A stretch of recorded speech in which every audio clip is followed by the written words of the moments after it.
we'll kick this off because we are a little bit behind schedule to get started. I'm Aaron Larson. I'm the executive editor of Power Magazine. And I want to welcome you to this session and welcome you to the Electric Power Conference. Just to give you a little bit of background about myself, I was actually in the Navy for 13 years, Navy Nuclear Power Program, and I got out of the Navy and worked at the Quad Cities Nuclear Station in Cordova, Illinois for ComEd when I got there, and Exelon took over or combined with PECO. ComEd combined with PECO and became Exelon. While I was there, I was a maintenance supervisor there. I then worked at a biomass plant for half a dozen years as the O&M manager, and went to a coal plant and was a subscriber to Power Magazine, and was reading the magazine one day, and I saw an advertisement for a technical editor, and I went home to my wife and I said, I think I might apply for this, and she said, go for it. And next thing you know, I'm writing stories and editing stories for Power Magazine, and I've never been happier. I've been here for a little over 5 years, or 5.5 years, and I'm very proud of the publication that we have, proud of the events we put on, and proud of the team that I work with. Sonal is executive editor who's been around longer than I have, and Daryl is the relative newcomer, but he's been with us for a couple of years already too, so I'll let them tell a little bit about themselves. Thank you. I made it. I'm Sonal Patel. I'm an associate editor at Power Magazine, obviously. And I've been at Power for more than a decade now. I started right at the end of the Bush administration, which was, I think, the beginning of just this incredible transition in the power sector. I think a key winning aspect of Power being that it's such an old magazine, and it's over its many years covered all aspects of power generation technology all over the world. All fuel types, chooses no winners, no losers. It offers a real big picture view of the entire industry, and I think, it's just fascinating to cover. I'm Daryl Proctor, Associate Editor with Power Magazine. I've been with the company not quite 2 years now, but I've been covering the energy industry for more than a decade. I've covered business and finance for more than 20 years. And as both Sonal and Aaron have pointed out, the business of power generation certainly changing. Today, generators want sustainable operating models. Energy users want more control of their cost. Decentralization is causing disruption, but it's also bringing innovation, and we're going to talk a lot about that today. Daryl, I'll let you kind of set the stage here to get us going. So we talked this morning amongst ourselves, and we're looking at 4 key trends that are driving this transformation: flexibility, digitalization, decarbonization, and decentralization. And IEA thinks growth and disruptions of the power generation are so significant. For the first time, it dedicated a special focus on electricity in its annual World Energy Outlook.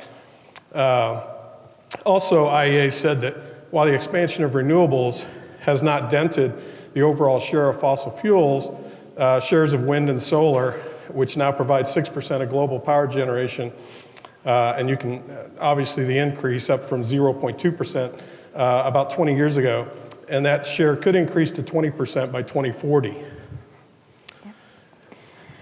So why is this relevant? So what's happened and what's happening in our industry right now is pretty spectacular, because to accommodate the soaring shares of variable renewable energy generation, there's been innovations to increase supply side, demand side, grid and storage flexibility, right? At the same time, there's an ongoing sector-wide digital revolution, and that is transforming asset operation and performance monitoring. And it is also allowing for advancements in supply-side decentralization and demand-side electrification. So all these changes are necessitating new market designs and new business models. And And I know this infographic, which we will publish in our May issue, is the transformation is much more, it's vaster, it's more complex than what we can show here. But it's one way to kind of think about what's happening to our industry. Yeah, and I think, I was actually, in preparation for this talk, I was looking through some consulting information from Deloitte, and they had done a study with 360 power executives in 11 countries, and they had asked a question about digital transformation. And 97 or 95% of the respondents agreed that digital transformation is a top strategic priority at their organization. So digitalization is transforming the power industry, and we have put on the Connected Plant Conference, which I assume most of you have heard about. If you've heard about electric power, you've heard about Connected Plant. We did that in Charlotte, North Carolina back in February, had a really good turnout and talked about all of the nitty-gritty about implementing digital strategies, about monitoring and diagnostic centers, about things such as drone technology being used at power plants, and a lot of other digital technologies that are really important to make your plant more efficient and more reliable.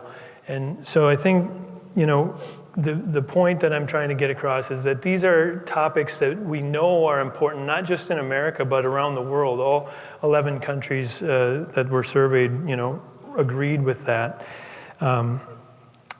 So I'd encourage you all, if you want more information about digital technology, we try to cover that on a regular basis in our magazine. We also are going to be holding the conference again next year in Atlanta, Georgia. That's in February. You can see more about that on our website. But I think it's important for just the growth and the technologies that are being implemented to utilize them as best you can for getting more efficient, and that's really what it's all about.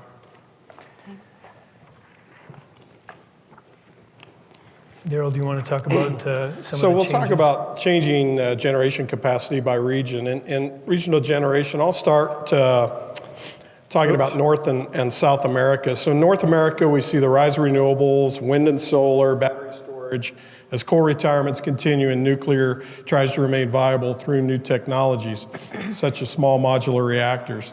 What's happening in South America, the advent of non-hydropower renewables. Brazil, which along with the US trails only China in hydropower output, has an ambitious goal of adding more than 23 gigawatts in the next decade for non-hydro renewables. And if you get a chance, I wrote about a hydro project in Brazil last year as one of our top projects. It's very interesting to look at what's happening in Brazil because hydropower has always been the dominant resource there, and now trying to move toward more or other renewable resources. Really interesting in terms of how the market is changing there. Okay. Just one thing I should note about this infographic here, there is, it's split into the shaded area is actually capacity, and the other one is showing terawatt hours, right? So, there is a disparity, and I think we try to make it as simple as we possibly could just to show you. So one thing that is very interesting is in Europe, and this is according to Eurelectric, which is the trade group that represents most of Europe's power sector, is Europe is looking at decarbonization, and not just decarbonization, it's really deep decarbonization. The group thinks that decarbonization could be achievable by 2045. This is the power sector trade group, by the way. So it's considerable because, Europe depends on a substantial amount of coal and gas today. There is massive deployment of renewables in Europe, PV, onshore, offshore wind. And the EU at the same time, so flexibility being a key focus, at the same time it's focusing, it's shifting its focus to the demand side flexibility specifically, which is really expected to soar by 2045. The Middle East is just, to me, as fascinating a study of how a sector can adapt and evolve to scarcity of water and power using modern technology. So what's happening there is that there's soaring demand, and there's efforts to expand power capacity of up to 117 gigawatts, which is extensive. And a lot of people say, a lot of experts I've spoken to say this kind of growth is going to happen in Iran, Egypt, and Iraq. And the Middle East and North Africa region specifically is interesting also because they're the hosts of specifically interesting projects. Like in Morocco, there is this extremely large CSP, which is concentrated solar power project, so that's online. And some people say that it's the size of San Francisco. And the UAE is getting ready to start up 4 Korean APR-1400 reactors, which it started building in 2012, which is, I'm sure if you know about new construction of nuclear, is pretty impressive. And of course, Asia is where, power is just being utilized in so many and growing in so many ways. China, of course, is the biggest user of energy. And one thing that I found interesting is that last year was the first year that coal was less than 60% of their energy mix. That's the first time ever, and it's because they're seeing more growth in renewables, just as the US and other countries are. One thing, they do lead also in renewables. They have 29.6 of the world's renewable energy is in China. So it's really amazing to think of China and how they are decarbonizing. We very often think of China as just building more coal plants, putting more emissions up into the air. But in reality, they are cutting back in very significant ways and utilizing renewable energy and minimizing their coal usage and increasing their nuclear usage. So there are changes taking place, and it's really, in some ways, because they need to take place, because their cities were so polluted just a few years ago. They've kind of cleaned that up, and they're continuing to work on those things. India, of course, also has a huge population and a huge need for energy, and they are not quite as progressive in reducing their coal usage. They still rely on about 85.5% of their power coming from thermal generation, most of which is coal. And the one area over in that region that I think is really interesting is Australia. I went to the Bloomberg New Energy Finance Summit in New York City about a month ago. And Audrey Zibelman, who some of you may know, she was actually PJM CEO and has been involved in New York energy for years. And she's now the CEO and managing director of the Australian Energy Market Operator, who is their grid operator. And she said that basically 6 solar panels are being installed every minute on rooftops in Australia. So solar power is just taking off over there. And 1 in 5 homes already has solar power installed. And of course, Australia has a lot of coal and a lot of natural gas. They're not using it as much as they are with the renewable energy. They're exporting. They're becoming the largest exporter of natural gas over the next 5 years. They're exporting a lot of coal to Indonesia and some of these other countries. So they are going through a transformation, and we could really actually learn some of the lessons from them in how to operate the grid and manage those renewable resources. So I thought that was quite interesting to learn when I went to that conference.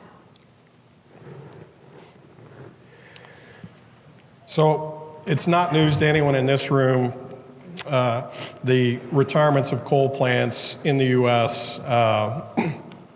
According to EIA, 23.4 gigs of US coal-fired generation taken offline in 2017 and 2018. and another 8.4 expected to be closed this year, along with 1.5 gigs of nuclear power capacity, which is the Pilgrim plant in Massachusetts and 3 Mile Island in Pennsylvania. 3 Mile Island could be saved if Pennsylvania lawmakers can pass legislation to keep the plant operating, but we'll see what happens there. And at the same time as that's happening, we've got almost 11 gigs of wind, more than 8 gigs of solar, and 7.5 gigs of gas-fired generation expected to come online this year in the US. And as we talked about, the retirements continuing for coal plants, nearly 80% of the retirements last year were in 4 states, Texas, Ohio, Florida, and Wisconsin. Researchers say as much as another 25 gigs of coal could retire through 2024, although rollbacks of emissions rules could delay some of those retirements. And obviously, technology advancements could help support coal-fired generation as well. When you look at some of the large plants scheduled for retirement this year, the Navajo Generating Station in Arizona, the Bruce Mansfield plant in Pennsylvania, the Conesville plant in Ohio. One agency says 27 coal units will be retired this year with total capacity of more than 7,400 megawatts based on EIA and PJM interconnection data. Yeah, and it's interesting that there are a lot of closures, of course, in America, but yet coal will still continue to be a major energy source in our mix. I mean, the Energy Information Administration predicts that through 2050, we'll still be seeing large amounts of coal used in America and throughout the world. We're still seeing plants being built in Indonesia, in Pakistan, Bangladesh, Philippines, Vietnam. I mean, it's still a burgeoning industry in some of these countries, and it's still a very important piece of their puzzle because many countries still have people that don't have electricity. So this inexpensive source of energy is important to them.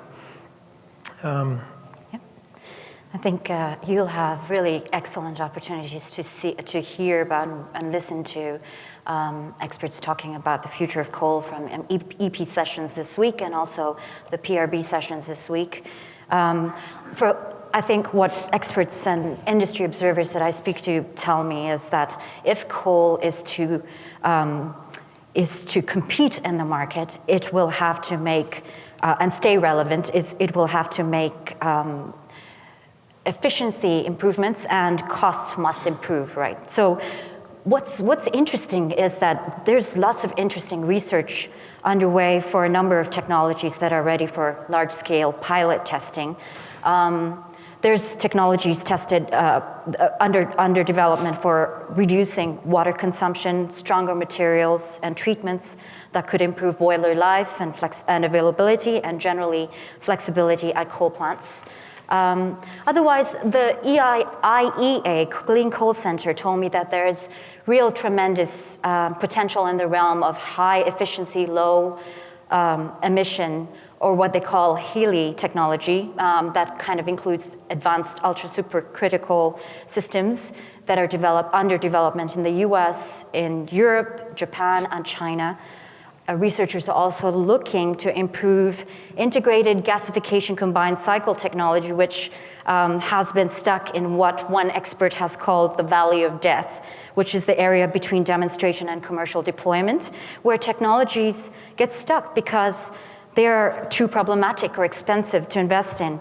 And developments are also underway for oxy-fuel combustion, chemical looping combustion, and even new supercritical carbon dioxide power cycles.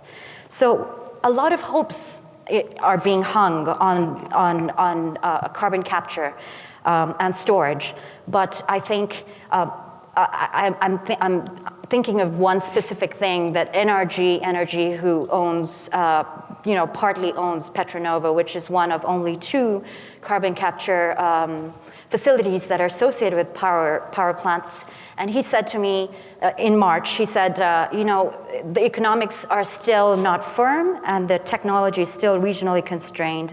The Global CCS Institute, which is the group that oversees CCS policy, is still asking for development on the policy framework front. So I don't think that we're going to see very much of the advancements in that area. And I'll just note, I was sitting in the Plant Management Institute meeting earlier today, and the gentleman from Boundary Dam, which along with Petronova, one of the two plants with CCS, was talking about the economics of it and obviously the great upfront cost, but how they're able to recover some of those costs through their capturing the CO2 and then selling it back to the oil and gas companies for enhanced oil recovery. That's been talked about in the US. I had a former colleague who worked for a company in Texas called Denbury, which is heavily involved in enhanced oil recovery.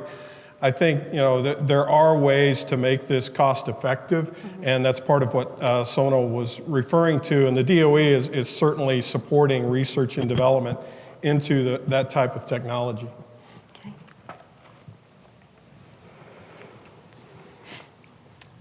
So talking about the natural gas,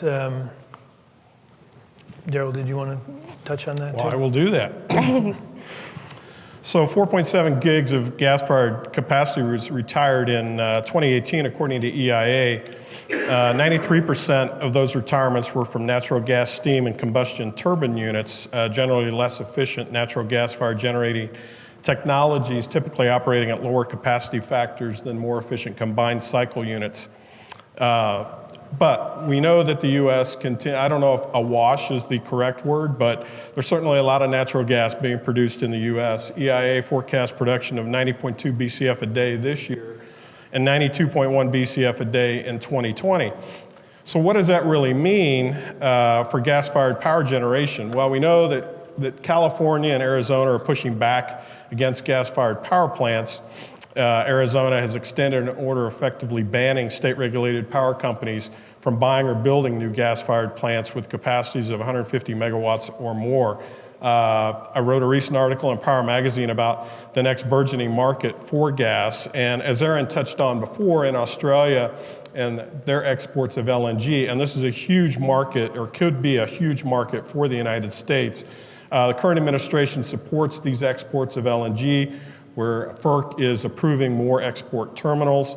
And I think it's something that if politics does not get in the way of it, this is certainly an opportunity for the gas market in the United States with exports of LNG. And we've got a little graph here. I'm sure many of you, if you've been in the power industry for a long time, you can remember when gas was up in the $13, $14 per million BTU range, and it wasn't that long ago, just 2008, there were spikes. And really what's changed, there was a time when we were thinking of running out of natural gas. What's changed is horizontal drilling and hydraulic fracturing, and now it seems like there's no end to the amount of gas that's available. And we can see that just in the price chart. The most recent figure at the Henry Hub was $2.75 per million BTU for natural gas. At prices like that, it's hard for other technologies, nuclear and coal specifically, to compete.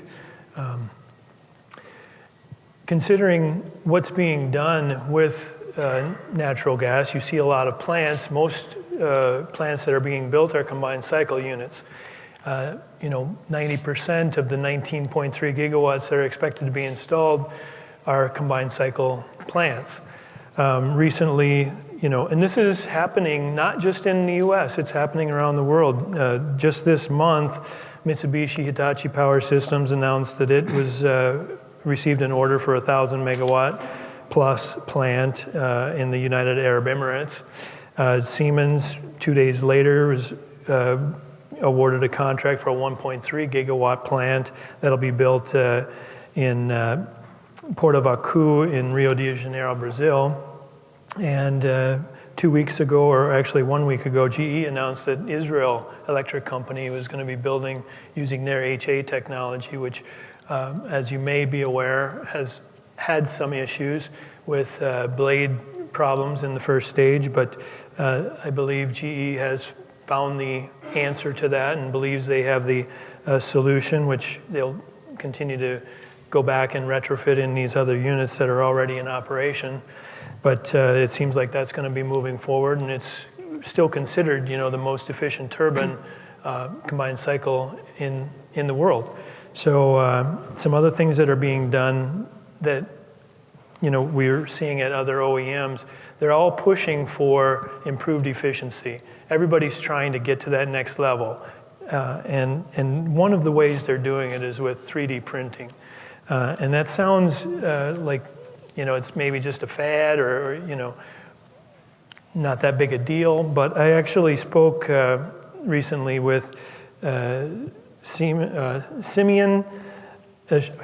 Sergis. He's actually the GT26 product manager for GE Power. And he said specifically that the 3D printing is what made these improvements that they just rolled out an upgrade to their GT26 turbine. He said for the first time, additive manufacturing played a significant role in an F-class unit. He said specifically, it's really an enabler that allows us to achieve huge efficiency steps because on one side we are able to push higher the firing temperature, and with that we couldn't have done it with standard manufacturing techniques. It's how they're building these nozzles and components that makes it possible. So I think that's important, how the technology is factoring in even in these design changes. I agree. I think the competition to boost this heavy-duty gas turbine efficiency is extremely interesting to watch. And there's a session on it on Wednesday I think you shouldn't miss. Other things I think are concerted efforts to meet fast power demand in Africa, for example, by GE and Siemens. And this competition, you can sense it. GE, Siemens, MHPS through larger aeroderivative turbines. Because they can be transported, installed, and commissioned very quickly. Also interesting is the re-emergence of reciprocating engines as an economical solution because they appear to pair well with intermittent power sources. We're seeing larger reciprocating power plants. I think there was, I saw a presentation that said there's a total of more than 2 gigawatts operating in the US now. And at the same time, there's technology that's moving along to address the natural gas carbon dioxide emission question, which is there's a plant outside of Houston, Net Power, that's refining the Alam cycle, which uses supercritical CO2 as the working fluid and promises to produce flexible power while generating no atmospheric emissions. And then I recently last year I went to the World Gas Conference, and there was quite a lot of talk about hydrogen, renewable hydrogen being sort of this disruptor to natural gas, and there's tangible worries. I think I just finished writing an article about several OEMs and how they're trying to develop hydrogen gas turbine technology, or gas turbines that burn a substantial amount of hydrogen. And they do this because they think this is where the future is heading. And it's all because I think everyone is really banking on this large-scale shift to decarbonization. So. And probably one thing we should point out, if you haven't heard, what they're trying to do is use hydrolysis to basically use renewable energy to make hydrogen from water, store it in the pipeline, and then burn it in gas turbines when it's more needed after dark and there's no sun power. So that's why the hydrogen is such an important aspect in this train. Yeah, and that's true. And actually that technology is starting to reach technical maturity, and the costs are coming down. It's looking like it's a bit more feasible. So, yeah. The Alam cycle is generally it's a Brayton cycle that uses carbon dioxide as the working fluid. I'd be happy to share some diagrams. In fact, I have a good article in our April. It's online. It's online, yeah.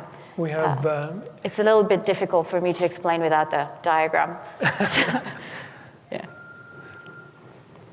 but supercritical CO2 is very much a part of that. Yeah, the working fluid. Yeah. Okay. So let's go from hydrogen to hydropower. And that, of course, is Hoover Dam. And if you haven't been there, you should really go because it's a fascinating place to look around and to go underground, see where the turbines are. Really interesting down there. It's about 45 minutes. I saw it from the air yesterday, actually. Okay, all right. So hydropower is still the leading source of renewable power worldwide, supplies more than 70% of all renewable generation and represents about 17% of all electricity production globally. As mentioned earlier, U.S. hydropower installed capacity of more than 100 gigs, second only to China. And the DOE has said that an additional 50 gigs of generation capacity could be added across the U.S. by 2050. DOE, several programs in support of hydropower. The HydroWires program supports research and development of hydropower and pump storage hydropower. The HydroNext initiative from 2015 supports technology research, development, demonstration, and deployment strategies for existing water infrastructure, undeveloped streams, and pump storage. The DOE has found that more than 90% of the nation's dams do not have equipment that would enable production of electricity. So DOE suggests modular systems could be added to these dams with the potential for up to 12 gigs of power output, and as much as an additional 10 gigs could be added to existing hydropower infrastructure. The DOE has also said that as much as 65 gigawatts of power could be produced from undeveloped rivers and streams in the U.S. I think we can all look at that and realize that permitting issues, anytime you're talking about water in the United States, that's one of the major hurdles that will have to be overcome. But obviously, we have a lot of hydropower already installed, and there's great potential for more hydropower, although I'll point out that I think it was Charlie Brown who once said the heaviest burden is a great potential. So nothing is going to be easy about any of that. It's funny. That's funny. So it's funny. I was at the National Hydropower Association's conference in DC just earlier this month on April 1st. And it sounds like they're concerned. And the reason that they're concerned is because hydropower is, you know, it's this, we like, there's Ken Mays, is a contributor at Power Magazine, and he I think he put it once, and he said hydropower is the old gangster of renewables. You know, it's kind of, it has everything that renewables can offer. You know, it's emissions-free, it's flexible, source of it's a source of baseload power. But the problem is that, so what's really worrying them, if you take a look at this graph, you know, it's the first indication of what's conventional hydropower has remained relatively unchanged since 2008, and it's increased only by 2%, right? And few new hydropower plants are expected to come online. The trouble is that they're worried that hydropower won't remain relevant in a renewables or non-hydro renewables heavy future because it requires a long-term vision. It requires long construction timeframes, you know, substantial investments. Whereas, you know, wind farms could take 6 months to put up. You know, they have short lifetimes. They can roll with the technology. So the Hydropower Association says by 2032, about 325 hydropower project licenses representing 16 gigawatts of capacity will expire. And owners have to make the decision as to whether to relicense them or surrender and decommission them. And you know, the NHA is really moving aggressively to try to speed up the licensing process on the federal level, which could take up to 10 years, right? And on top of that, they're trying to get hydropower valued properly for energy value, capacity value in markets. In Europe, it's a different thing. There's hydropower plants which are actually hurting economically owing to low wholesale prices in an oversupplied market. So. Of course, pump storage is something that's often overlooked. We hear a lot of the word out there about lithium-ion batteries and battery storage, and it seems to get the headlines, but pump storage accounts for 94% of all the energy storage that is currently installed in the US, and that's a significant amount. You know, the way pump storage works is you pump the water up to a reservoir when you have excess electricity and costs are low, and you use the water from the reservoir to generate electricity when costs are high and you need the power. I actually wrote a story last year for the Frades II plant, which is over in Portugal. It was basically built between two dams that already existed, and they started reversing the flow to get the water back up to the first dam and then using it as a pump storage facility. And that's really important in Portugal because in certain months of the year, they have excess renewable energy. For instance, in March, I believe they had 103.9% of their power was available through renewable sources. So they used the pump storage to utilize that more efficiently. Then in June, they had 30% renewables providing power for the country. So then they could use that excess water to help them manage their load. And at the BNEF conference, again, I'll harken back to that, the CEO of Quebec Hydro, or Hydro-Quebec, Eric Martel, spoke, and he said, our water reservoirs are our batteries. And he pointed out that they can store 175 terawatt hours of electricity in their reservoirs. And he said that was enough to power the entire state of New York for a year and a half. So there's a lot of potential there. And actually, I'm working with a contributor who's going to be supplying a story for the November issue, which I know is a long way out, but watch for it, where he's talking about using infrastructure that's already in place, specifically at the San Onofre nuclear plant, which was decommissioned or is being decommissioned. It's no longer in operation. And what he's proposing is using a seawater reservoir and making basically a seawater pump storage facility in that location where the infrastructure, all the power lines and all of the, access to the ocean, access to mountain hillsides behind the plant can be utilized. And of course, in California, that's a really important thing to be able to do because they do have so much solar and they need that surge capacity with pump storage. So that's something that I think could be feasible. Of course, again, just as Daryl pointed out, permitting these things, getting the people to back it, getting the wherewithal to build these facilities is not easy, but it's something that could be worth doing. So let's go from pump storage to battery storage. And analysts have told Power that energy storage will replace some of the gas-fired peaker plants during periods of high demand. Batteries starting to be installed adjacent to wind and solar farms to store that energy for when it's actually needed. More commercial and industrial facilities are looking at distributed energy resources to better control their energy costs and provide more reliability and resiliency for their operations. States, cities, and communities looking at developing microgrid systems and networks to provide backup power in case of emergencies, such as natural disasters. The state of New Jersey, after Superstorm Sandy a few years ago, has begun developing a statewide network of microgrids that could back up power across the state in communities. And then, of course, CHP systems continuing to grow.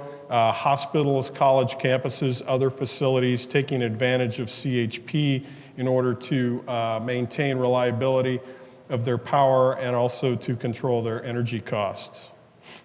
So the potential for battery storage, and I had an article recently about this, lithium ion represents more than 80% of the installed power and energy capacity of large-scale battery energy storage applications. But lithium-ion batteries also being used in more small-scale, mostly commercial and industrial projects, thanks to their lighter weight and longer life cycle. And Bloomberg New Energy Finance earlier this month said the levelized cost of energy of lithium-ion batteries has dropped 35% over the past year, and the cost of battery storage has fallen 76% from 2012. Again, as with other renewable energy resources, the cost continuing to go down does create a more challenging market for other types of generation, but also is responsible for some of the wider deployment that we're beginning to see. Florida Power and Light and Hawaiian Electric, among the utilities that have made recent large-scale investments in solar plus storage projects. FPL in March announced what it calls the world's largest solar power battery storage system, the 409 megawatt Manatee Energy Center. Arizona Public Service in February said it would add as much as 850 megawatts of battery storage capacity to its solar power plants by 2025. Arizona, interestingly, has often been touted as one of those states with great renewable energy resources, but has been a bit behind the curve when it's come to deploying those projects. So I think they're really looking at catching up at this point with several projects in the pipeline. Okay, I'd like to tack on to this as well because, again, I'll go back to the BNEF conference, and Chris Shelton he's the president of AES Next, and he was talking about solar PV plus battery storage, and basically they're saying it's competitive now with no subsidies of any type, and they installed these systems in Hawaii. 28 megawatt solar PV and a 20 megawatt, 100 megawatt hour battery storage system, so linking those two together. And they priced it at 11 cents per kilowatt hour when they did it, when they signed this power purchase agreement 3 years ago. Today, they signed two more power purchase agreements with HECO, and they're at 8 cents per kilowatt hour for this solar PV plus battery storage. So it's really, the prices have come down and they will continue to come down, and they call that the PV peaker plant. He's saying that these types of plants are more economical than installing a combustion turbine to do your peak demand needs. So I think we're going to be seeing a lot more of this in the future. So that's now, this graphic here is interesting, and I think it kind of puts together what we're seeing as far as the transformation is the reason that I wanted this in the presentation is really just to show you how much more activity there is on the demand side. There's a concerted effort, there's a trend, or it's electrification of in the end-use sector that includes electric vehicles and other transportation, including ports and railways, and also potentially the heating sector. So one way that's bound to change our current situation is that penetration of EVs, for example, is still low and rising quickly, but it's it's thought to increase or at least a little bit of demand from the power supply side. So, but right now we are looking at fundamentally a power system that is transitioning from one that is clearly defined, designed to cope with clearly defined peak loads, to one that takes full advantage of demand as a source of flexibility. So solar power, about 60% of the 4.9 gigs of solar photovoltaic utility scale additions last year were in California, Florida, and North Carolina. And there are several new technologies on the horizon. Clear solar panels, clear films placed on window glass that generate power by absorbing UV light, bifacial solar panels which absorb light from both sides, split cell solar modules. I took out the Tesla solar roof shingles from my notes here. Elon Musk, of course, highly touted in 2016, has not really taken off. Would be very interesting if it does. I know I have a son who's in high school who is obsessed with Elon Musk, so much so he's been researching a Tesla. I have one that's not in high school anymore, and he's obsessed with Elon Musk too. So the power wall, which has been put into projects in Australia, but again, the Tesla solar shingles have not really taken off, but we'll see what if that happens. And then there's new silicon chip architecture supporting solar thermal cycling, which improves module longevity and improves efficiency. And then MIT researchers are working on new types of solar tech known as solar thermophotovoltaics. Involves new solar panel compounds that convert thermal energy into focused beams to increase efficiency of solar panels and their ability to convert sunlight into electricity. Again, a lot of this research, over the years, the talk was, well, government has to support it. What we're seeing is, some private investment moving into these sectors now, which can really help in terms of advancing, because we all know the private sector is far more nimble than the federal government when it comes to moving things along. Say it isn't so, Daryl. Well, what can I tell you? Okay, so there's a really great article. I encourage you to go and read. Ken Mays, who is a contributing writer, he wrote this article about levelized cost of electricity and how it's very complicated. But it is, this Lazard's graphic specifically has been cited by, I think, every renewable, the wind sector cites it, the solar people cite it. And the reason that it's, I think that it's important is the fact, this idea of unsubsidized solar, which is becoming a reality. Lately, many governments have deployed competitive forces rather than feed-in tariffs to drive long-term power purchase agreements. Since 2010, the number of countries implementing auction schemes for renewables has quadrupled to more than 70 in 2017.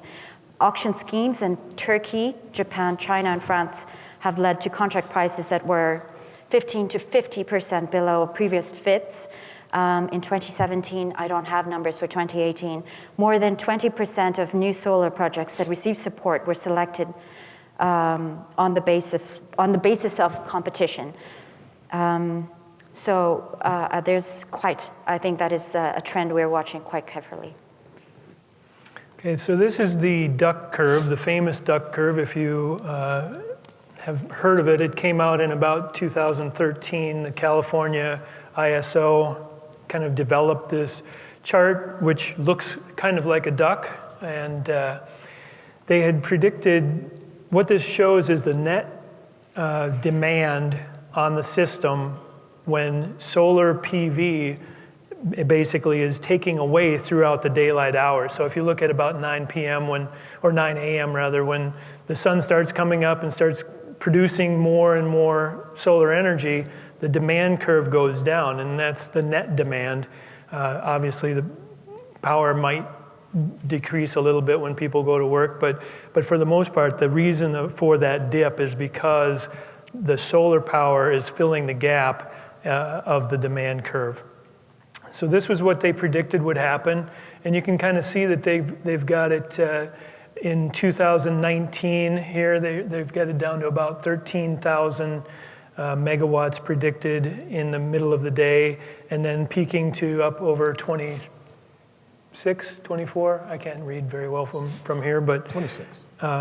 So there's quite a steep increase there that the ramping has to take place in the evening hours. Well, here's the actual demand curve from March 31st of this year. And they actually underestimated how steep that would be. If you look, it actually bottoms out at about 3 p.m. with 7,446 megawatts net. And then it had to ramp up to a peak at around 7:55 p.m. of almost 25,000 megawatts. So they had quite a steep increase there, but for all of the worries that they had back in 2013, they're managing this, and they're doing it quite successfully. I mean, we're not hearing about blackouts and specific problems with the grid. They're using energy imbalance markets. They're using other tools to make this ramping possible. Energy storage will obviously continue to play a role. and probably even a more important role in the future. But I think it's kind of interesting to look at what they predicted and compare. I know it looks more different in this view than it does in this one, but it's because of the way the X, or rather the Y-axis is labeled, but it's actually quite an increase on in today's duck curve as compared to the one they predicted back in 2013. So in Texas, I was at the GCPA conference last week, and Bill Magnus, who is the CEO of ERCOT, was joking that in Texas, we have what he called an armadillo curve. And then in a few years, because Daryl is probably going to explain, we've had this build out of wind. He said it's going to be an armadillo drinking a Lone Star, which is a beer. You know, it's just, if you look at Bill it's said like, that, not me. Sure you get that right. Give credit where Bill credit's Magnus, due. yes, CEO, ERCOT. So yeah, winds of change. Obviously, 6.6 gigs of wind capacity came online in the U.S. last year, and almost 60% of that was added in December. Texas, Iowa, and Oklahoma added a combined 4 gigs of wind capacity and accounted for more than 60% of all U.S. wind additions to power generation capacity. Texas, interestingly, is, at least as I always think, a traditional coal state, leading the U.S. in installed wind generation capacity with almost 23 gigawatts installed, according to state data from last month. And there are more than 40 wind projects in service across the state. And offshore wind is something that I think many of us realize hasn't taken off in the U.S. It has in Europe. UK is the leader in the world with offshore wind. Denmark has a lot of offshore wind. Many of the European countries, Germany is building more and more. They added 969 megawatts last year. The UK added 1.3 gigawatts last year. And China is also adding a lot of offshore wind. And in fact, they're expected to overtake the UK as the world's leader in offshore wind capacity with 10.9 gigawatts in a couple of years. So that's happening now. And the one thing that's really interesting to me about offshore wind is that the capacity factors are higher and more consistent, which is what people want. You know, you want to be able to rely on an energy resource when you put it out there. So, for example, the Danish offshore wind, all of their wind farms averaged capacity factors of 40.7% last year. And the Anholt one, which is also in Denmark, that averaged 49.0% capacity factor over the past 6 years, which is how long it's been in service. So I think that's pretty impressive. And I think obviously the US has one offshore wind farm, that's the Block Island wind farm, which we highlighted in a couple of years ago in 2017. We called it a top plant. And what was predicted at the BNEF summit is that the US will be the 4th largest offshore wind country in the world by 2030. So that's a pretty significant change from 20 or 30 megawatts to over 10 to 11 gigawatts in the next 10 to 12 years. And what that means is we're going to have to get permitting done, leases done, building done. We're going to need ships that can do this and put them out in the water. There's something called the Jones Act, which many of you may have heard of, which limits the use of foreign ships in our construction. And there may need to be some changes made there. So there's a lot of things that could happen and are predicted to happen with offshore wind in the coming years. And I think Daryl will talk a little bit more about the leases, but yes. Maybe I skipped over that already. Well, but I'll bring this up. So the American Wind Energy Association says current leases for offshore projects would account for about 15 gigawatts of offshore generation capacity. However, just because there's a lease does not mean that the project will ever be developed. And Aaron just pointed out some of the reasons why that may not happen. So it will be very interesting to see the future of offshore wind in the United States and where things go. There's a lot of moving pieces to this that have to come together to make these projects work.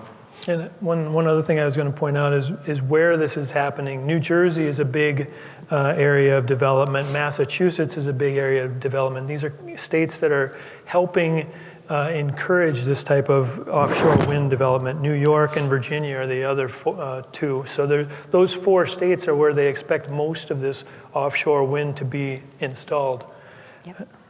Right now, there's the wind sector in the U.S. seeing a boom. It's been 7 to 8 gigawatts for several years now. And the reason is the PTC, the production tax credit, which was extended in December 2015 and is beginning to phase out in 2019. It's going to drop to 40%.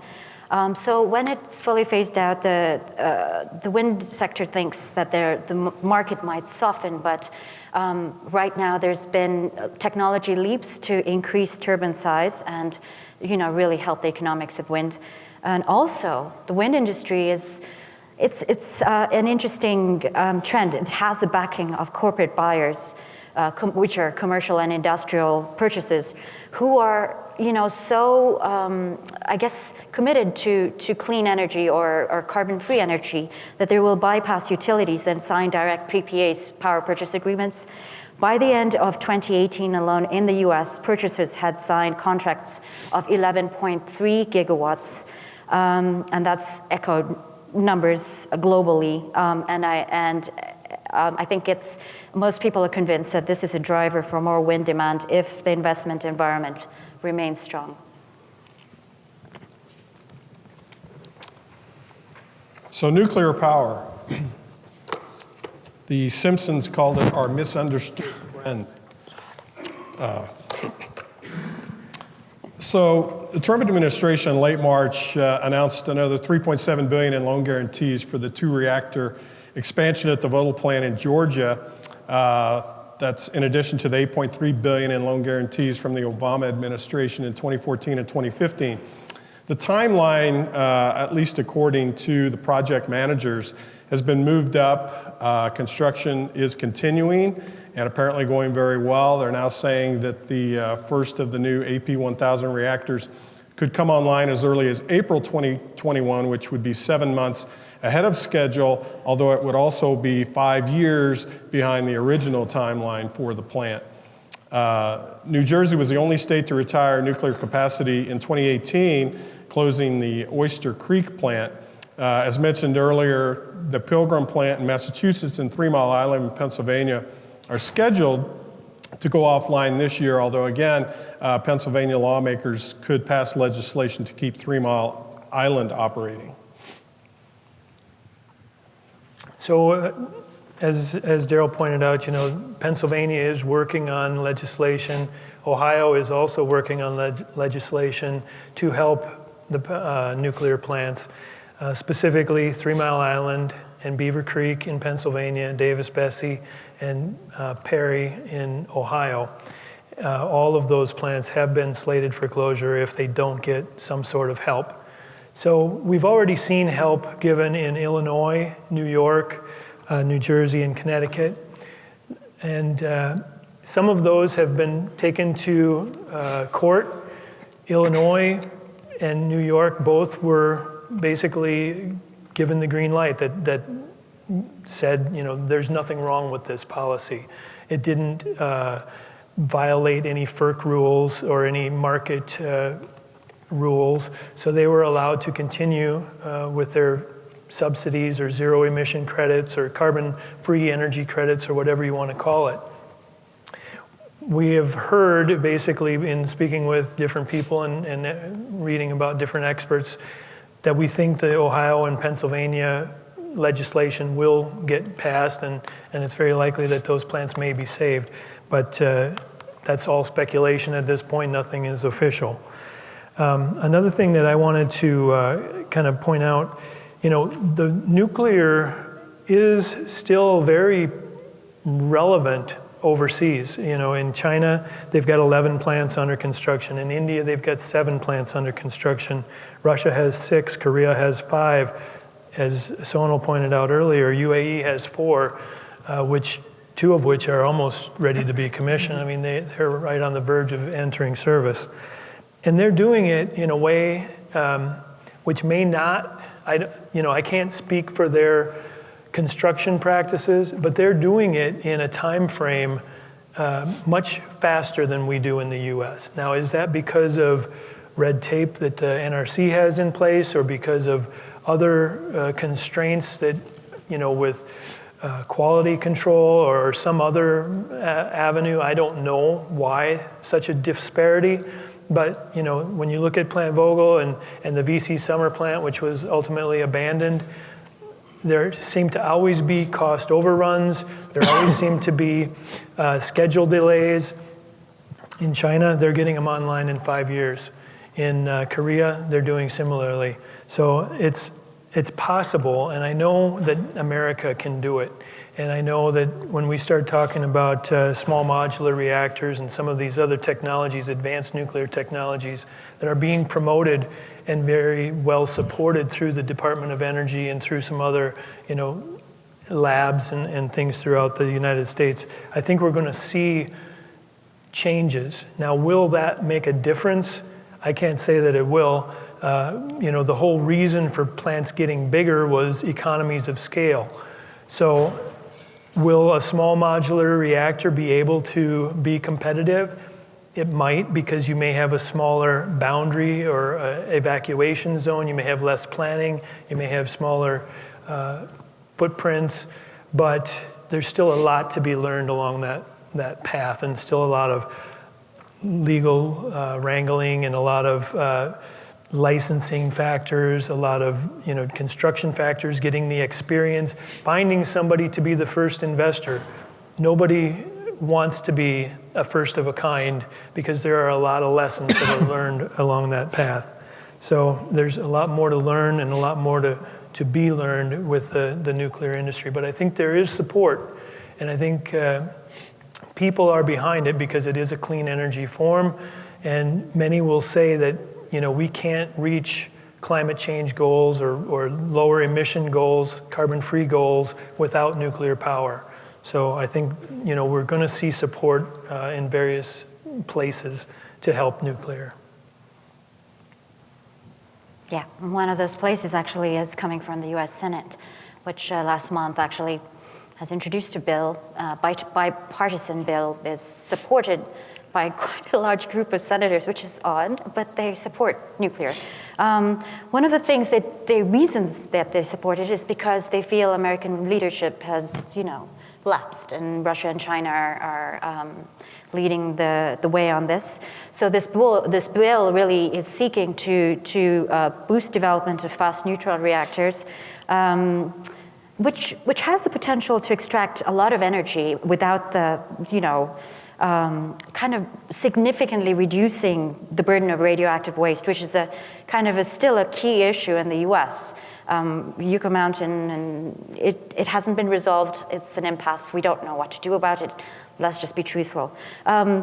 It would also boost small modular reactor development and push advancement of the fuel that these SMRs need, which are high assay, low enriched uranium fuels. And it would, back the first of its kind demonstration of small modular reactors. I think the one that's really being focused on is NuScale, because I think a lot of people are pretty confident it would become commercial by 2026. There's also microreactors under development.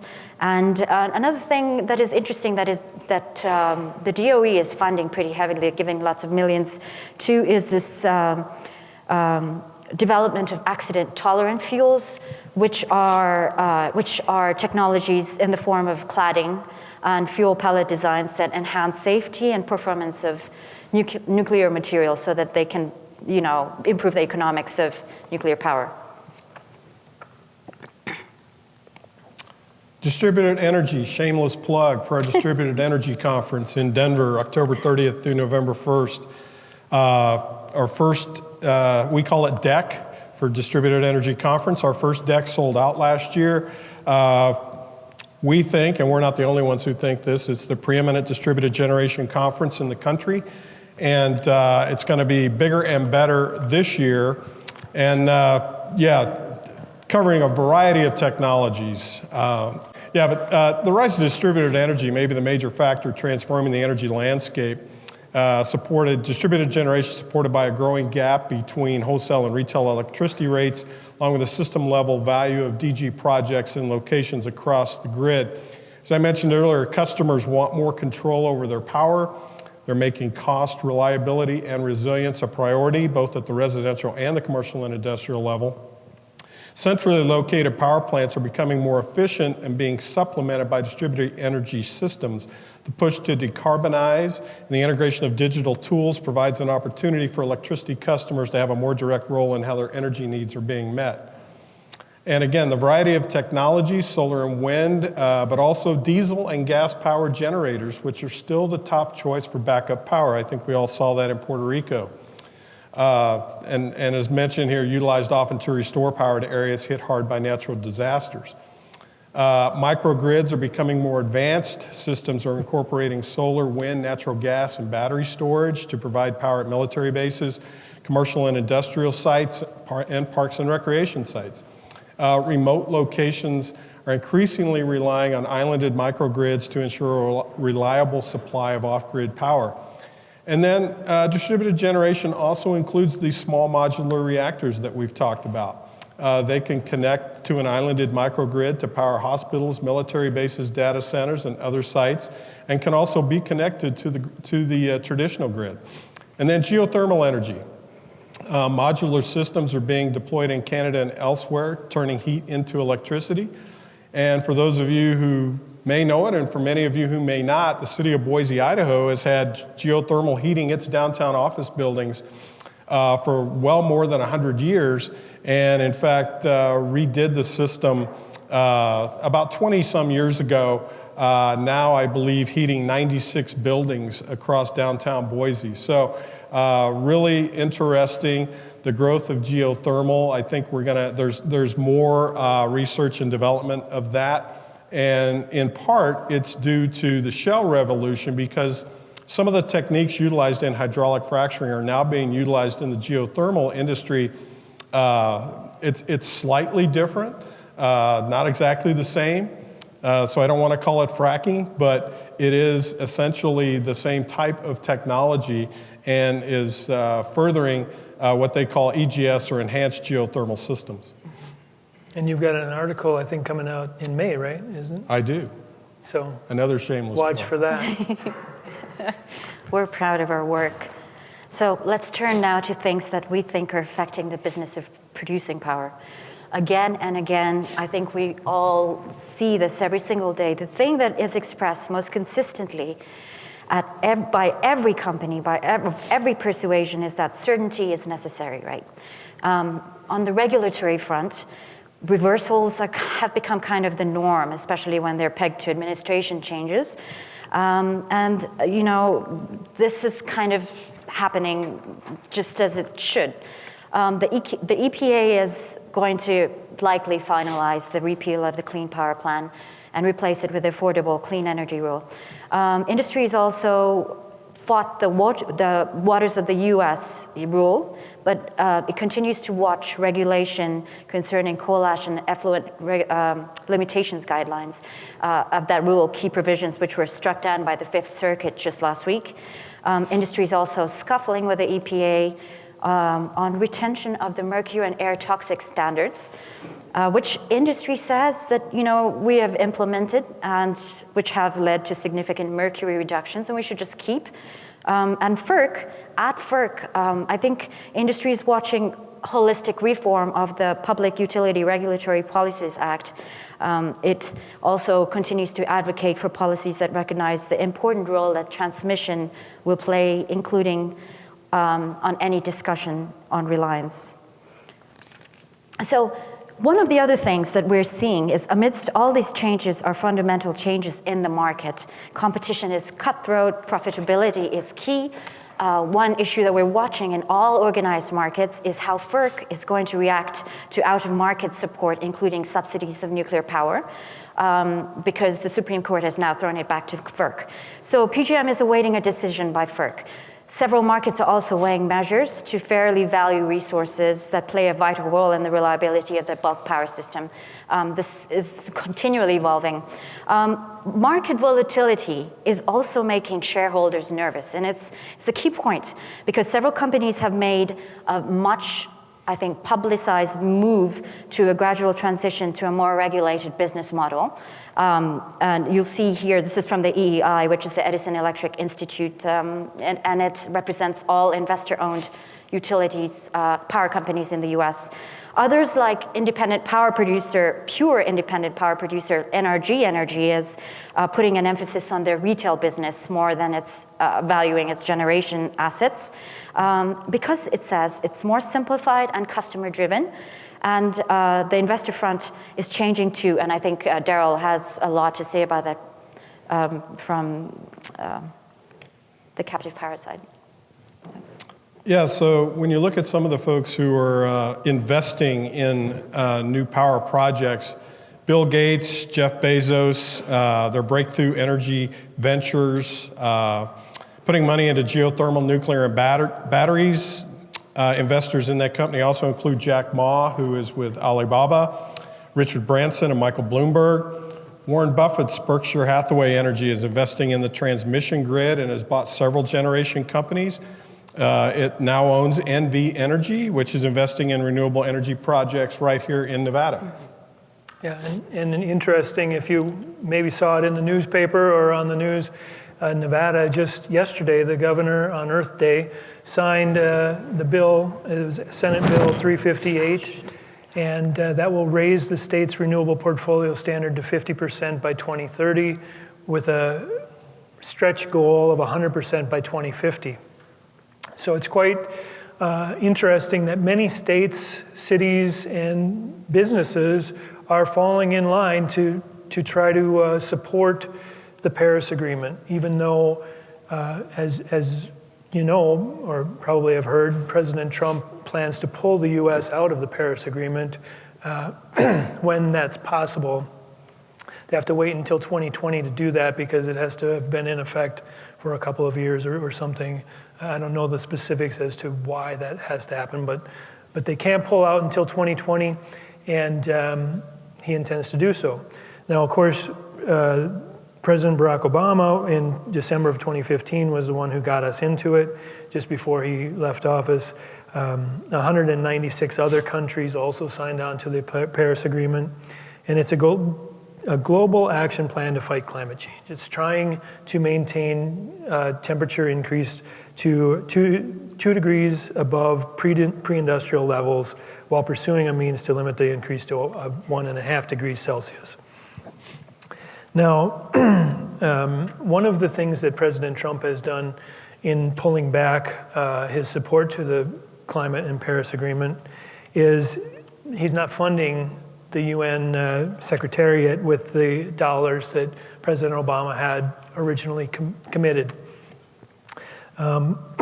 Sorry, my voice, I'm starting to lose it. I might have to turn this over here eventually, but America had committed to $15 million to support the UN Secretariat through next year, or actually through this year, 2019. And President Trump scaled it back to $2.5 million last year and $2.5 million this year.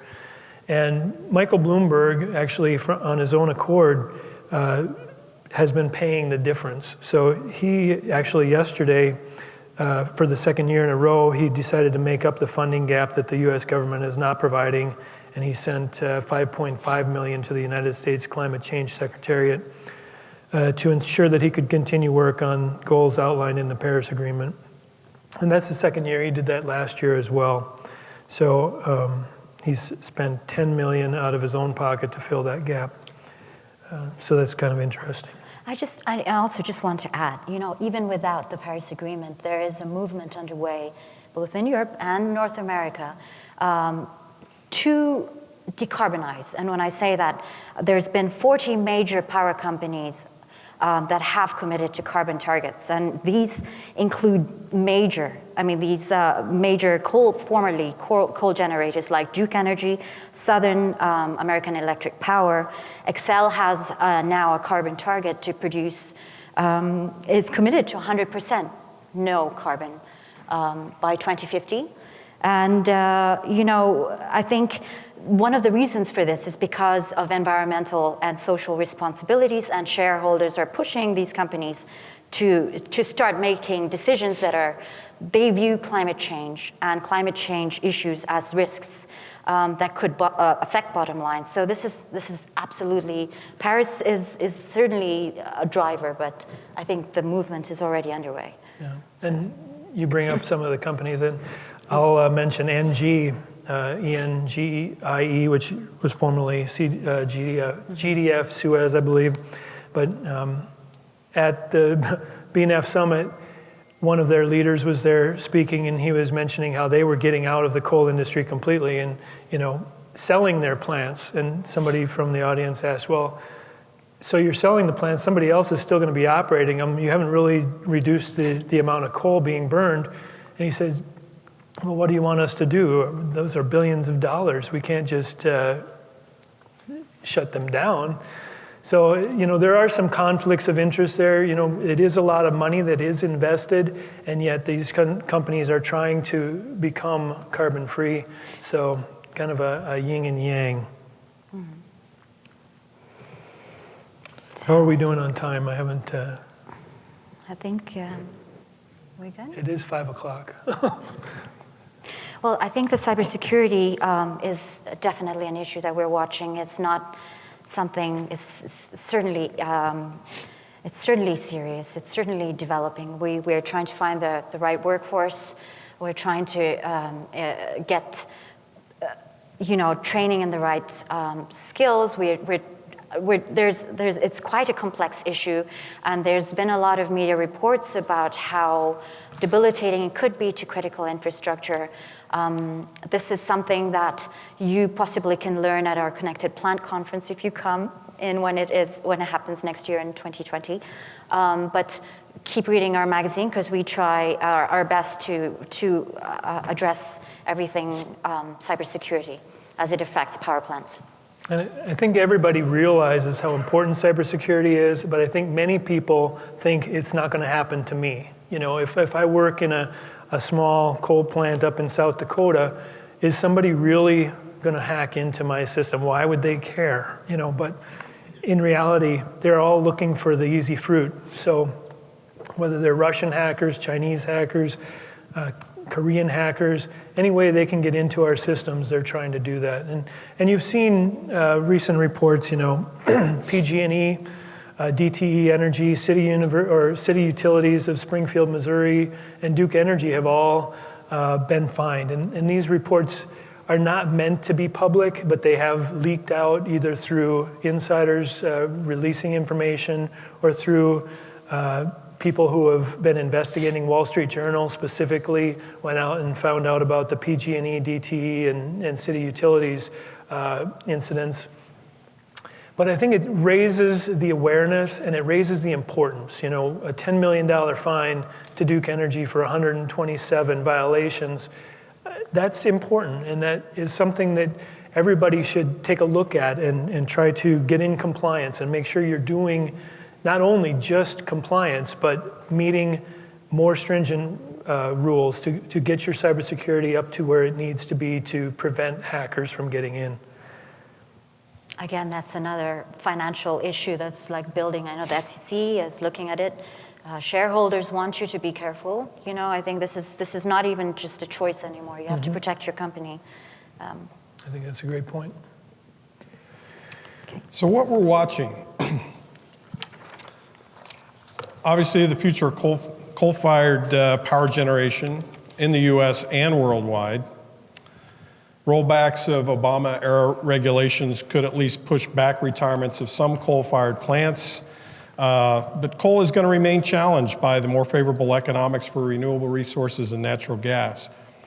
Gas-fired power plants continuing to be built in the U.S., but the move toward renewables also threatens growth of gas-fired generation.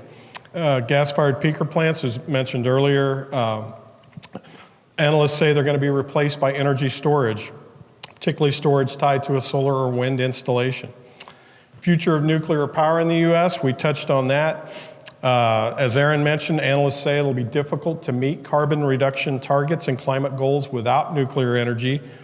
The Vogtle plant in Georgia could come online in 2021, the expansion, but large-scale projects not likely to be pursued, at least in the U.S., moving forward simply because they're too costly.